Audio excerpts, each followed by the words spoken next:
It's set on an island. I have my read with me bestie pulled up. People never talk about the uprisings. Or to the dining room for supper.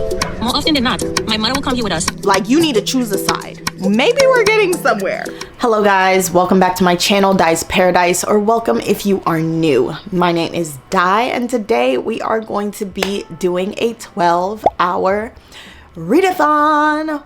Woo! So pretty much today we're going to be doing a 12-hour readathon. Most of the time people do 24-hour readathons, but the thing is I'm a grown woman, and I don't do that stay up late all nighter. That's for them young folks. I don't do that. Okay, so we're not doing that. We're doing 12 hours. It is currently 10:30 a.m. in the morning, and we're gonna get started at 11 a.m.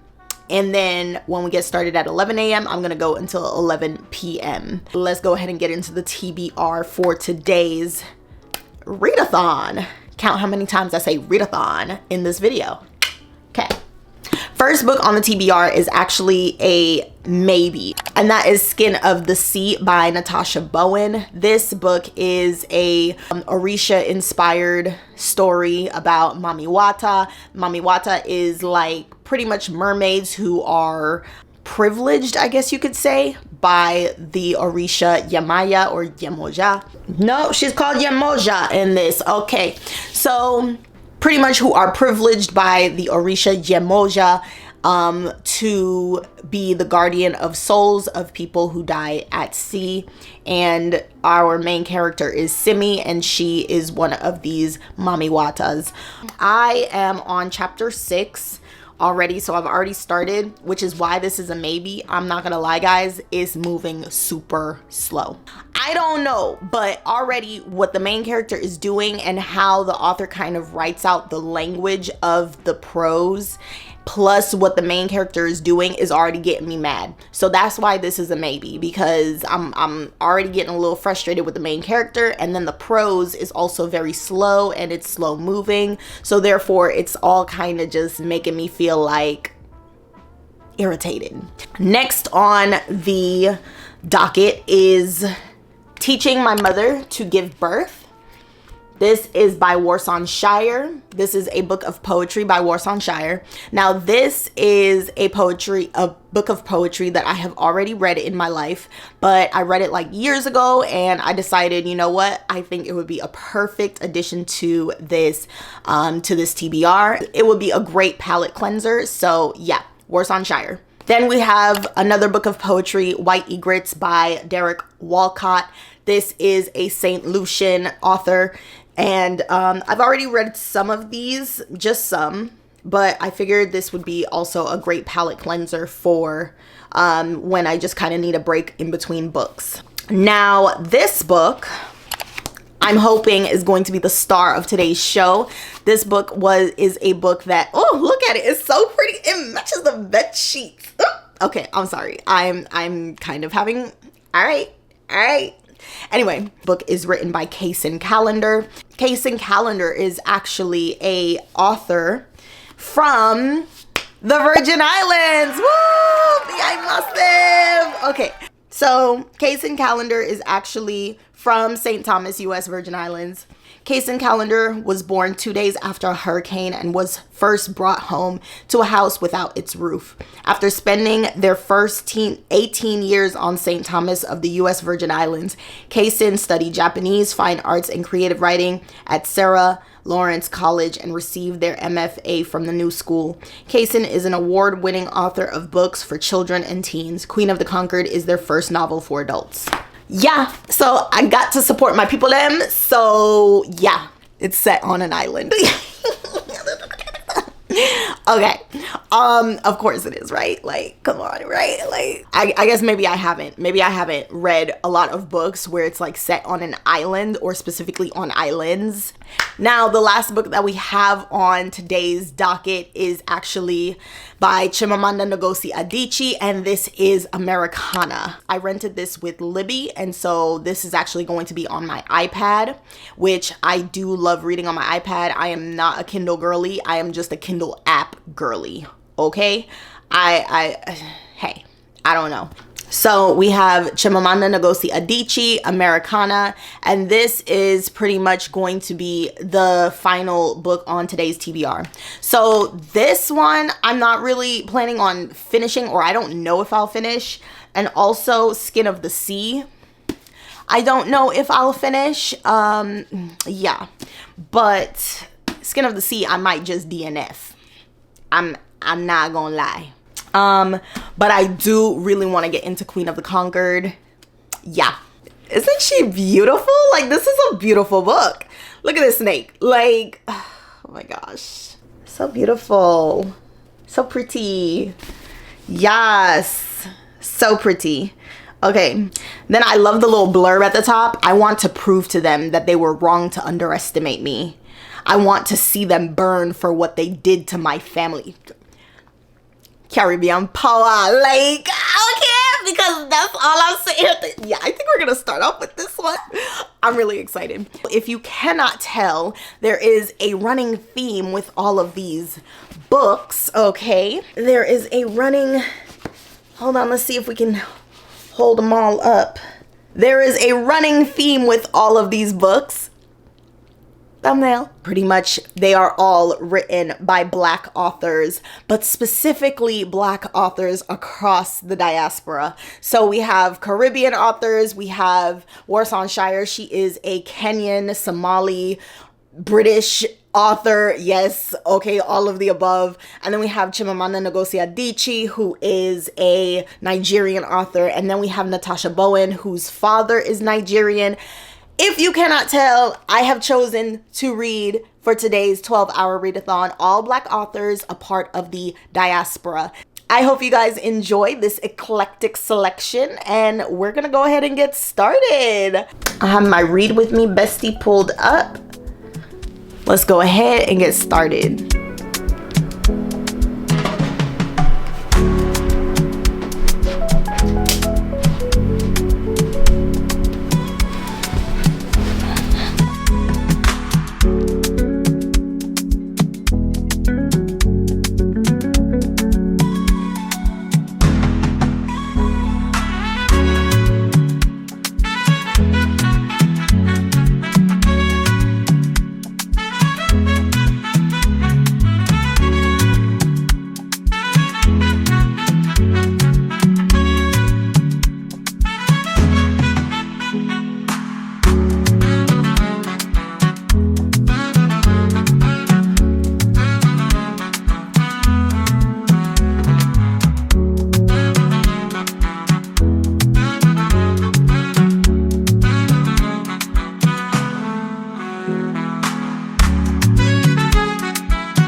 Okay, so I'm reading Queen of the Conquered, and of course I have to stop because I'm literally like, from what I'm seeing, Queen of the Conquered is about, you have the islanders, and then you have, and they are, some of them are slaves, and then some of them are not. So the main character, Sojourner, she doesn't seem to be a slave, but it's almost like she's an overseer. With that being said, I feel like, because the author seems to be giving some commentary on, specifically on Virgin Islands history and everything. And, you know, I mean, I'm from the Virgin Islands, so I'm like, okay, hold on. Because now I'm sitting here and I'm like, let me pull out my book, okay, my textbooks, and let's do some reading, because it's talking about uprisings. Like, that seems to be a very big theme here in this book, is the concept, or the talk, the discussion of uprisings. And for instance, like, she says, my enslaved people are told that if they worship the gods, they will be granted freedom after death. In a way, I admire the dead rebels at my feet. So you have these enslaved people. Now, there's a reason why this is hitting home for me, because in the Virgin Islands, like, we pride ourselves on the fact that we didn't, like, we had a lot of slave uprisings in the Virgin Islands. So much so that we actually demanded our emancipation in 1848 and got it from the Danes, because we were not a part of the United States. We were a part of the Danes, Denmark. We rose up against the Danish government, or against the Danish plantation owners, and pretty much had a whole revolution. And we demanded on July 3rd, 1848, our emancipation, and we received it. One of the things that we also pride ourselves on is that Emancipation Day for us in the Virgin Islands is July 3rd, 1848. However, of course, you know that even though that happened and we were granted emancipation on paper, there were still plantation owners, and they were still treating the people who worked on the plantation as if they were slaves, even though they were technically free. That's when we get into Queen Mary, okay? So literally years later, Queen Mary, which we have an entire highway on St. Croix Island named after Queen Mary, because after the emancipation, they were still treating the people of St. Croix and of the Virgin Islands as if they were slaves, even though they were freed. And so we still had more uprisings. Even after we were freed from slavery, we still had more uprisings. Queen Mary is one of the most famous because they burned down houses and merchant stores on all three of the islands, St. John, St. Croix, and St. Thomas, and burned down these people's houses because of the way that they were being treated on the island. So this is literally history lesson 101. And I love the fact that in this story, I had to go on this rant, but I love the fact that in this story, Queen of the Conquered, like, the author is focusing on uprisings and slave rebellions, because when I think of my ancestors, I think of my ancestors as rebels, as revolutionaries. Even when I like Haiti today, Haiti was one of the, no, it was the place in the entire Caribbean that gave hope to every other island in the Caribbean, because Haiti was the first all-black nation in the Americas. Like, it was the first. And people don't realize, to this day, people don't realize that the only reason why Haiti is in the state that it's in is because when the French decided, you know what, okay, we'll let you guys have the island, they said to the new Haitian government, but you guys owe us money. You owe us money. And they put the Haitian people, they put the entire country of Haiti in debt. But what is now considered billions of dollars, they put the entire Haitian government in debt that much. And the debt was for loss of property, and as in property, as in human labor. To me, the Caribbean is like, okay, because the Caribbean has gone through it, and I'm just so proud of my ancestors. People never talk about the uprisings, the slave rebellions that happen on these islands to the utmost extent. So much so successful to the point where you officially had the first Black nation in the Americas. Like, it's not to say that it didn't happen to us. It did, but it was like uprising after uprising after uprising. I don't know, man. Like, that to me is really powerful. And it's a seriously stark difference between how you're taught in the Caribbean versus how you're taught here in the United States. Very big difference, because how I was taught here in the United States made it seem like, oh, you know, Abraham Lincoln freed the slaves. Where I'm from, there was some sort of mutual understanding of, if you don't, we will come after you. So you better figure it out, because we won't stop. I'm just really appreciating the fact that this is like a centerpiece piece of this book. Let's get back to reading.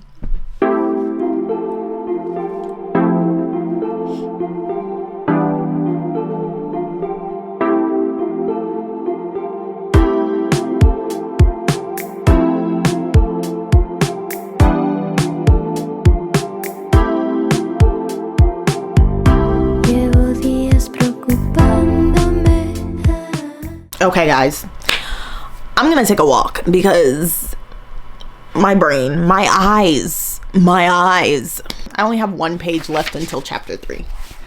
So I've read about 2 chapters. I like the fact that the main character is not like it's not giving hero. Like, she's not necessarily the hero of the story. I do like that in the sense that it's different. However, I don't necessarily know if I like her specifically, because the way how she's like self-deprecating, I'm like, girl, like, I don't know how I feel about that. I don't like stuff like that. Really, like, grinds my gears. Okay, so like, in terms of that, I don't know if I like the main character, but it's okay. I'm gonna give it a break. I'm gonna take a walk. It is currently 12:57. I'm gonna do a little 15-minute walk and then come back, drink some water, maybe have some lunch.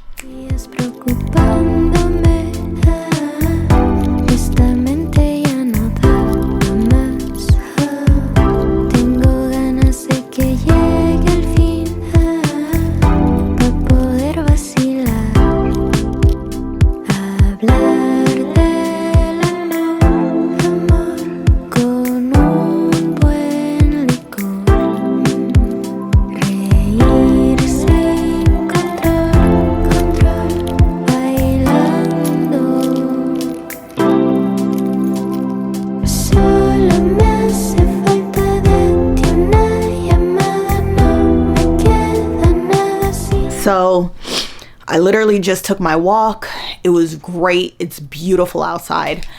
So I'm thinking that I kind of want to go to the park because, yeah, this is a beautiful day and I don't want it to go to waste with me just being inside the house all day. On my walk, I was reading Worcestershire. I'll probably continue that at the park. But right now, my main book is going to be Queen of the Conquered, and then also Worcestershire, and teaching my mother how to give birth, and then white egrets. All right, let's go.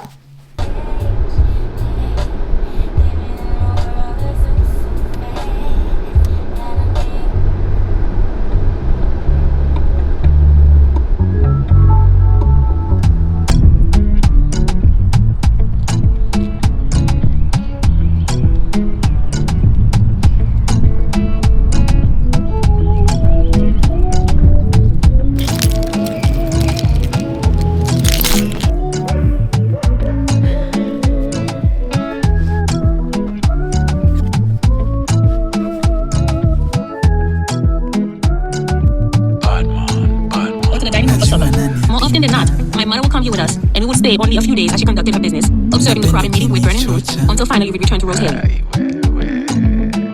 Sipendi ukichokozwa, mami. Upendi nikitoka, tunaitana tu besti. Mnazi tayari mebaki kukunwa, wambea wangoja. Mwambieni hata kwangu nyumbani sio mbali, atafika na boda. Oh, wanapendeza, nimependezwa, nacheka mama. Okay, I'm home. I made it back home. I was listening to the audiobook of this book, and I think I'm gonna continue doing that. So I'm gonna continue doing that, and I got some happy mail. Yay! So my TBR cart came in. So I purchased a TBR cart on Amazon. I did not get it from IKEA. I decided I would go ahead and discuss a little bit more about why I think this book is bothering me so much.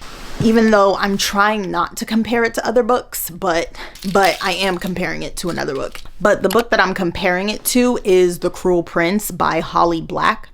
Now, I am really irritated with this book, but I'm trying not to be irritated because I also know that, you know, the title is it's a vengeance. So it's like there's gonna be some vengeance. Like, obviously the main character is building and biding her time before she, you know, decides to make her move. But it's right now it's given The Cruel Prince. It's giving Jude. It's giving Jude, and I hated Jude. Oh, I'm probably going to irritate the entire internet by saying this. I thought Jude was an idiot. Mind you, I only read one. I only read The Cruel Prince because I would not put myself through that torture 3 times. No. Okay. But The Cruel Prince really got to me because I really felt like Jude was like, she just wanted so badly to be accepted by the Fae and everything. And she was pretty much like willing to do a lot of stuff just to be accepted by them. And it really irritated my soul how much she was willing to just kind of like sell out, okay, just to be accepted by these people. And I'm starting to feel like when I read this book and I read about the main character Sojourner, like it's feeling like she's like she wants to keep her power.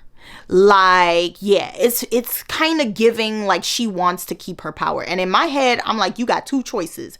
You got one set of people, they don't like you because of the color of your skin. You got another group of people, they don't like you because they feel like you betrayed them.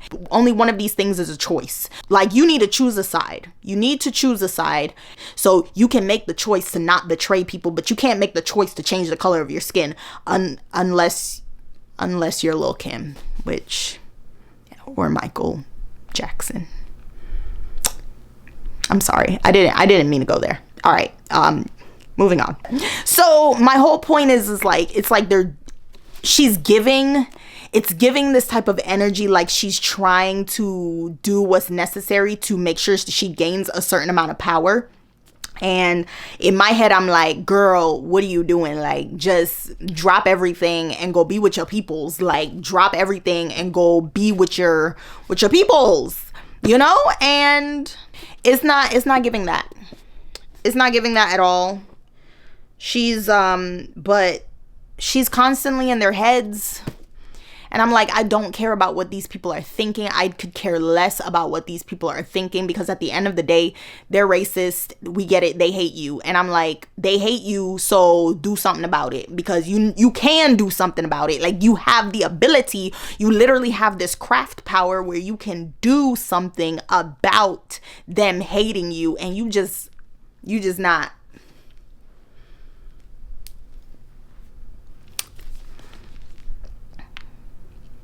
It's giving Jude. It's giving Jude.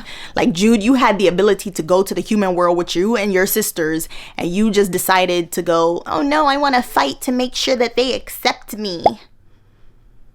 What? It's giving. And I'm really hoping I'm wrong, so I'm gonna continue. I'm gonna continue via audiobook because I can't read, and as soon as I can't read this physically and not constantly stop to complain. Okay. Hold on. Too many times. But betray me again, I tell him, and I'll cut your neck. Do you hear me, Axel? Maybe we're getting somewhere. Maybe we're getting somewhere. Maybe we're getting somewhere.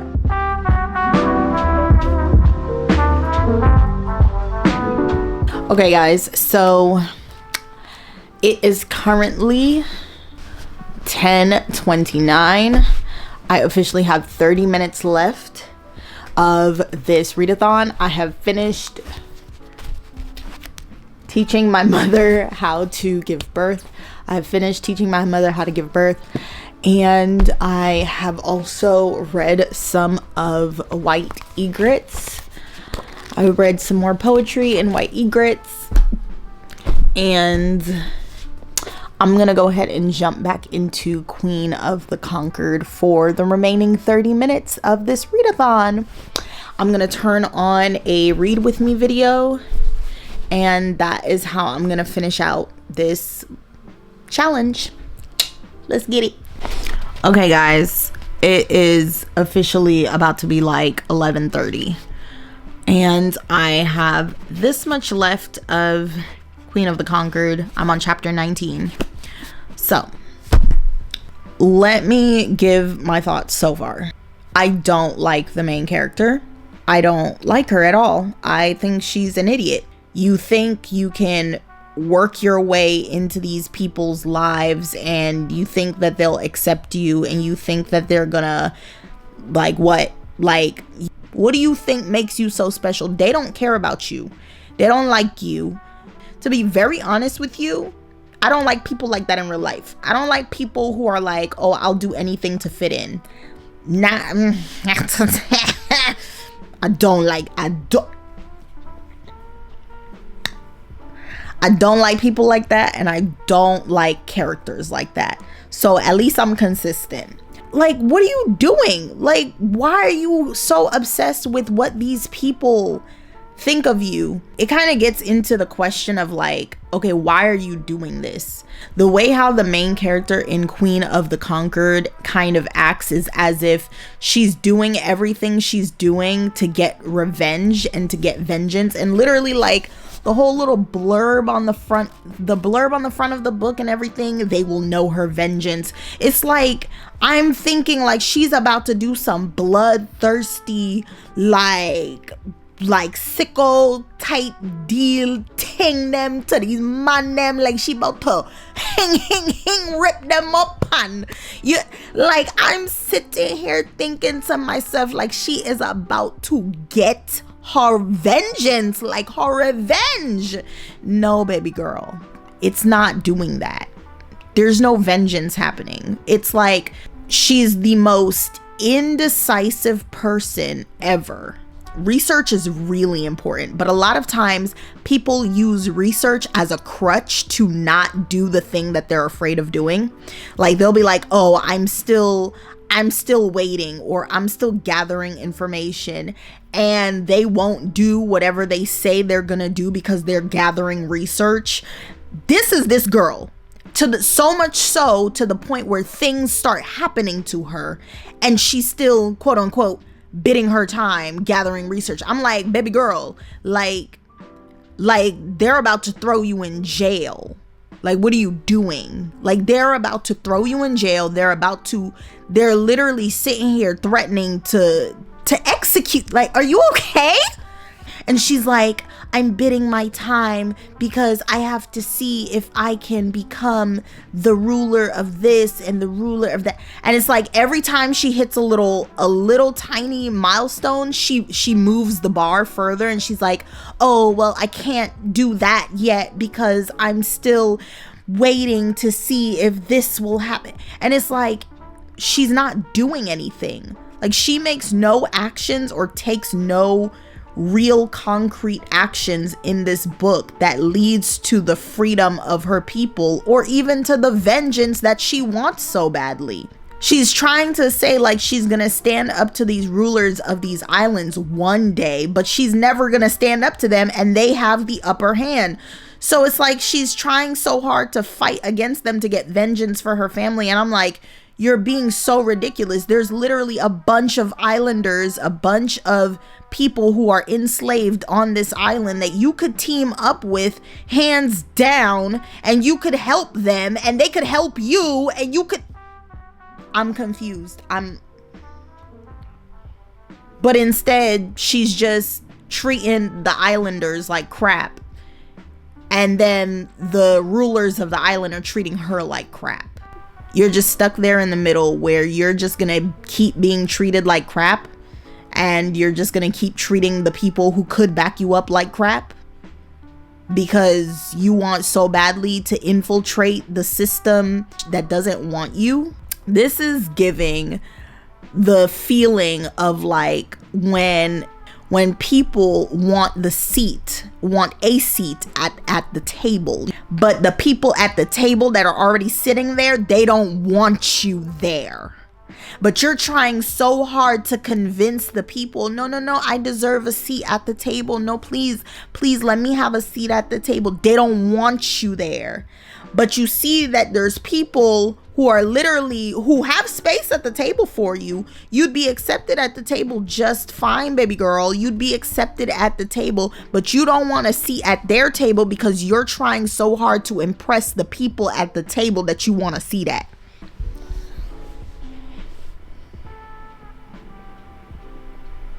This is why I don't work for corporate America. I'm not good at kissing up to people. I'm really bad at kissing up to people. I'm really bad at it. Look, the way how I see it is not everybody on this planet is meant to like you. That's okay. You're not gonna be everybody's cup of tea. But go be with the people that want you. Go be with the people that care about you. Like, go be with them. But no. Readathon is finished, y'all. I still have Queen of the Conquered left, but I plan on finishing it tomorrow. And then I finished teaching my mother how to give birth.